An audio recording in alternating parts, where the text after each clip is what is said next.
Good morning and welcome to Rich Thoughts for Breakfast. On this fine Memorial Day. Absolutely. I'm Harold Herring, and that's my fine wife, Beth. For many people, Memorial Day is about a family picnic, the first day the swimming pool opens, or a day at the beach or lake, or 4-day weekend, cookout in the backyard. But it's so much more.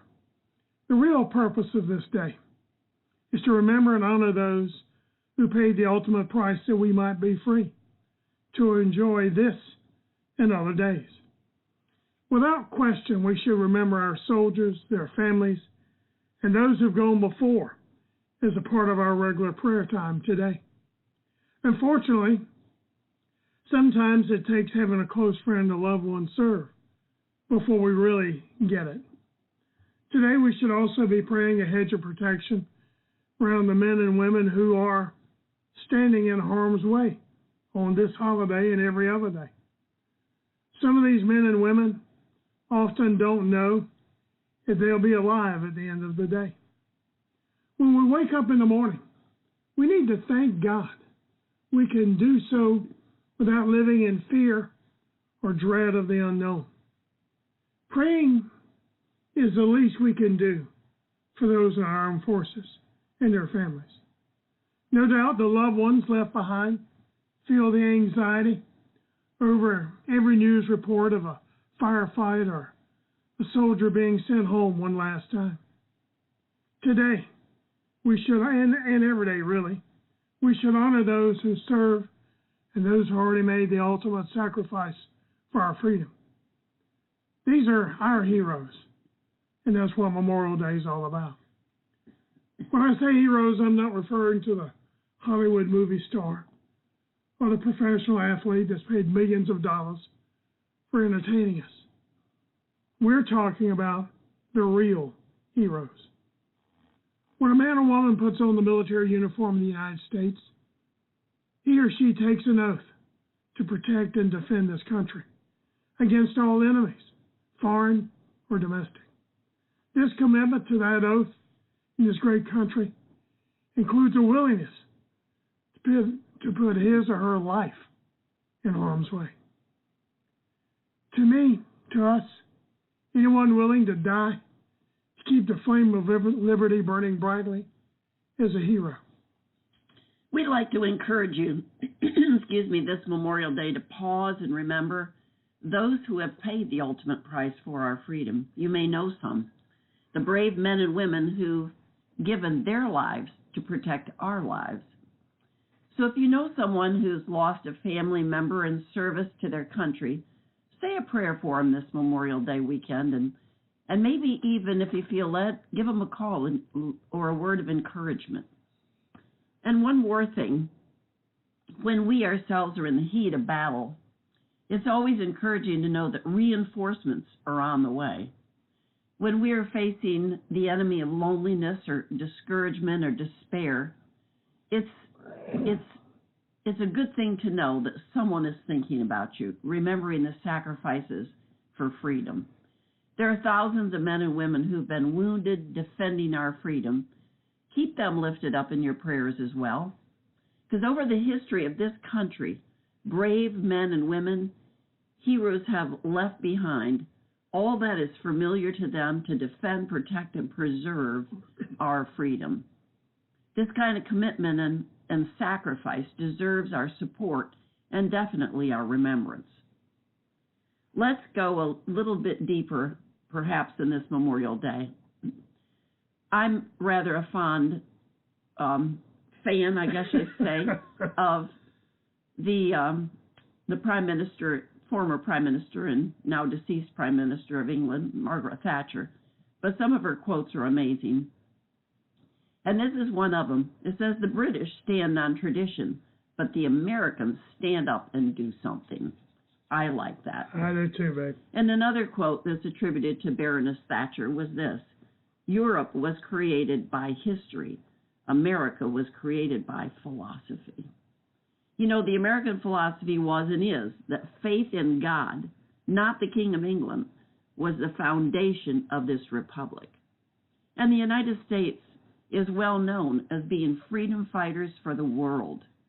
But in our attempting to do good, we've been accused of many, many things. I thought that Colin Powell's comment while serving as Secretary of State under George W. Bush stated our objectives here in the United States rather well.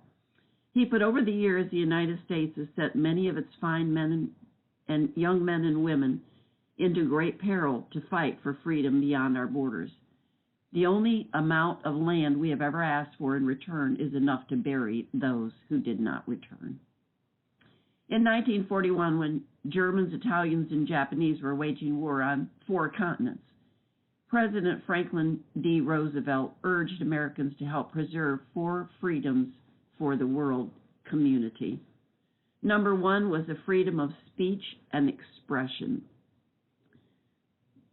Number 2, freedom of every person to worship God in his own way.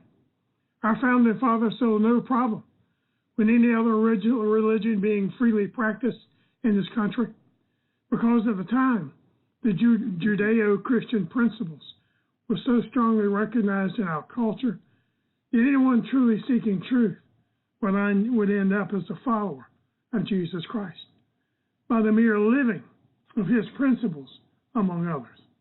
Number 3, freedom from want, which translated into world terms is the freedom to enjoy the fruit of your own labors without the threat that it will be taken away from you and given to others by force, really. Charity should be a choice, not a demand. The Lord never intended for us to be made to help our fellow man. If we see the need and feel the need, the Jesus that lives within us rises up and brings forth those feelings of compassion and love as he did, and we help people because it's in our heart to do so. Yes, it is. Number 4, freedom from fear. That means non-aggression of one country against another. When our country was born, the people who settled it came from so many denominations: Puritans, Dutch Reform, Anglicans, Quakers, Roman Catholics, Lutherans, Presbyterians, and Jews, just to name a few of them. The colonies were highly diverse, but they agreed in one thing. They served a moral and unwavering God that should be honored and given top billing, so to speak.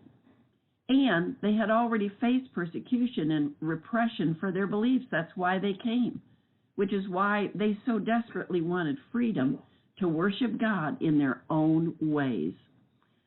Therefore, really, although there were so many different so-called religions presented at the same time forming our Constitution, they could still agree on the basic principles because they all came from the common book, the Bible. You know, honey, in 1984, at the University of Houston, 2 political scientists, Donald Lutz and Charles Heinemann, wrote about the sources that most influenced the development of political thought in America during our founding era, 1760 to 1805. This takes in the changing political climate with Great Britain, resulting in the direct Declaration of Independence, 1776, through the Revolutionary War, and into the forming in 1787 and ratifying of the Constitution of the United States. From state to state, through electing the first president in 1889, through getting the United States actually practicing the Constitution as a fledgling country. If we remember our history, the way to influence people through pamphlets and newspapers that were spread throughout the cities. This is how the average person got their information that they read and discussed in their communities. Taking some 15,000 items published during this 45-year period, the 2 professors isolated 3,154 direct quotes by the founders, identifying that 34% were directly out of the Bible. 8.3% were attributed to the French philosopher Montesquieu, 7.9% came from Sir William Blackstone, a renowned English jurist who wrote commentaries on the laws of England.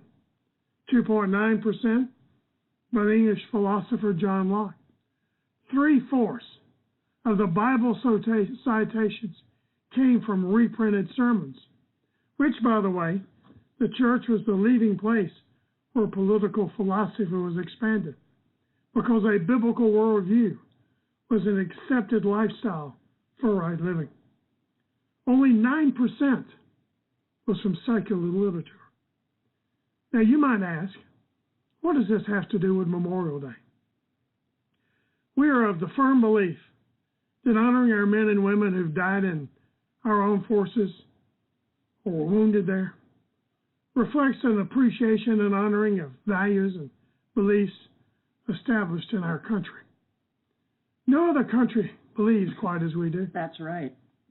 In addition to this commemorative day that was born in 1865 following the Civil War, a war in which 750,000 lives were claimed, if you count the toll on both sides.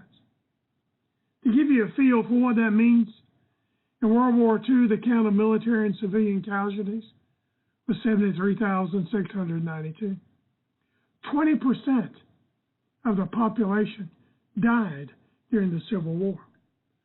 The Civil War tribute was called Decoration Day, but was later changed to Memorial Day as the U.S. began fighting on foreign soil for the purpose of freedom. This call is important to us because there are millions of families in the U.S. who either lost loved ones or have someone standing in harm's way. We need to remember them and why this is a national holiday. In addition, so much of what we've quoted today is either skimmed over in public schools or not discussed at all. Or looked at perhaps as only a day off. That's exactly right. It's important that we understand where we've come from so we can really, honey, get a grasp of where we need to go. That's so true. And part of that is enjoy your day, enjoy the picnic, enjoy the beach, enjoy whatever you're doing on this day off. But during the day, pause and remember to pray for those who've served, those who died, and those who came home not as they left, and for those still serving today. Hallelujah. We need to appreciate where our freedom has come from and who paid the price. Absolutely. Absolutely. Happy Memorial Day. From Harold and Bev. Amen. And the Debt Free Army. That's right. If you've been blessed by the teaching, go to haroldherring.com, click on the button that says Sow a Seed, and ask God what seed He'd have you sow. Do what He says. That's all we'll ever ask. And until tomorrow morning at 8:30 Eastern, God bless you. Happy trails. And keep thinking rich thoughts. We love you. We appreciate you. God bless you. Bye-bye.